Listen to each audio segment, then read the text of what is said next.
My older sister Rhea was the golden child of our town. She had a 4.0 GPA and was the head of the local animal rescue. She already had a scholarship waiting for her at a top-tier veterinary program. In our house, her word was law. I'm 2 years younger, and I grew up knowing that I was just the extra child while Rhea was the star. Last summer, our dog Buster got sick, and that's when I realized the star was a monster. Buster was an 11-year-old lab. He lived for the dog park and morning walks. Then, out of nowhere, he started vomiting. He became a skeleton of himself, spending his days whimpering on his bed in the laundry room. The local vets were booked out, so Rhea stepped in. She claimed she had connections through her internship and would handle it. She took Buster alone and came back with a grim face. She said the vet found late-stage stomach cancer. She tearfully offered her own savings to save him. My parents were in awe, calling her an angel. But the math didn't add up. Buster would be on the verge of death, then strangely energetic when Rhea was at school. The moment she walked through the door, his health would crash again. The turning point was the water. Rhea walked in, her face turning sharp. She told me he could only have the specialized water she prepared. She began preparing his medicated water in the garage. She became obsessed with monitoring my movements, always asking when I'd be home. One Saturday, I told her I was headed to the library but stayed behind, hiding in the tool shed.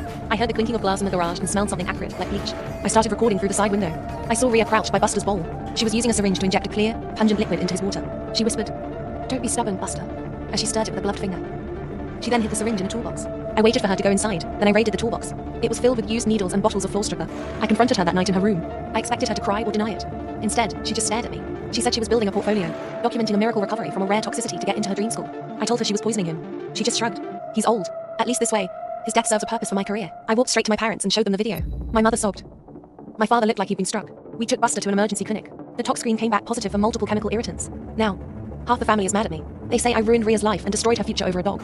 But as I watch Buster finally resting peacefully, I know I did the right thing. Some stars are just black holes.